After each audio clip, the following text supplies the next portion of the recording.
आज़ादी के अमृत महोत्सव लाइव 24 में आप सभी का स्वागत है। मैं हूं आपके साथ अरुणा त्यागी। सारे जहां से अच्छा हिंदोस्तां हमारा, यह गीत प्रसिद्ध गीतकार मोहम्मद इकबाल ने 1904 में लिखा था। इस गीत के बोल ने हमारे स्वतंत्रता सेनानियों को प्रेरणा से भर दिया था।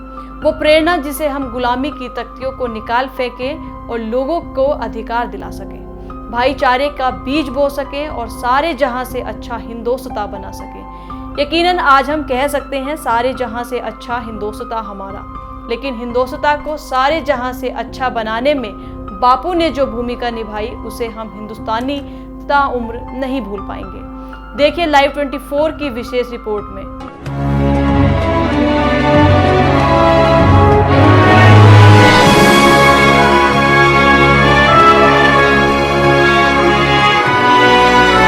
बापू और 15 अगस्त 1947। याद करिए भारतीय इतिहास की 14-15 अगस्त 1947 की उस रात का जब हम गुलामी की जंजीर तोड़ने वाले थे।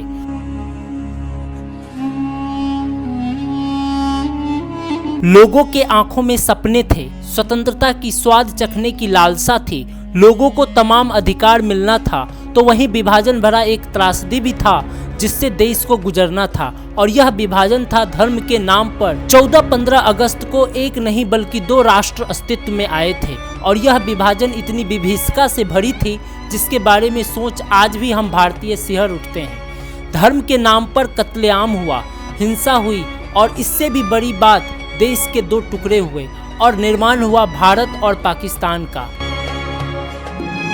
महात्मा गांधी ने 15 अगस्त 1947 के दिन आज़ादी के किसी भी जश्न में भाग नहीं लिया। वह कोलकाता के उन इलाकों में डेरा डाले हुए थे जहां हिंदुओं और मुसलमानों के बीच भयंकर दंगे हुए थे। सांप्रदायिक हिंसा से उनके मन पर इतनी गहरी चोट लगी थी, यह देखकर उनका दिल टूट चुका था कि अहिंसा और सत्याग्रह के जिन सिद्धांतों के लिए वे आजीवन समर्पित भाव से काम करते रहे, वही सिद्धांत इस कठिन घड़ी में लोगों को एक सूत्र करने में नाकामयाब रहा। गांधी जी ने जोर देकर हिंदुओं और मुसलमानों से कहा कि वे हिंसा का रास्ता छोड़ दें। कोलकाता में बापू की मौजूदगी ने बहुत हद तक हिंसा पर नियंत्रण भी कर पाई, परंतु यह शांति बहुत दिनों तक टिक नहीं सका और फिर से हिंसा भड़क उठी और गांधी जी शांति के लिए उपवास पर बैठ गए। उनका यह उपवास सार्थक सिद्ध हुआ और अगले महीने यानी सितंबर 1948 को गांधी जी वापस दिल्ली आ गए। लेकिन सांप्रदायिक हिंसा की आग दिल्ली में भी लगी हुई थी। गांधी जी चाहते थे कि मुसलमानों को भी भारत में रहने दिया जाए और उसे हिंदुओं की तरह बराबर अधिकार मिले, लेकिन बापू की इस विचारधारा से कई हिंदू संगठन नाखुश थे और उन पर मुसलमानों की हितैषी होने का आरोप भी लगाया गया था।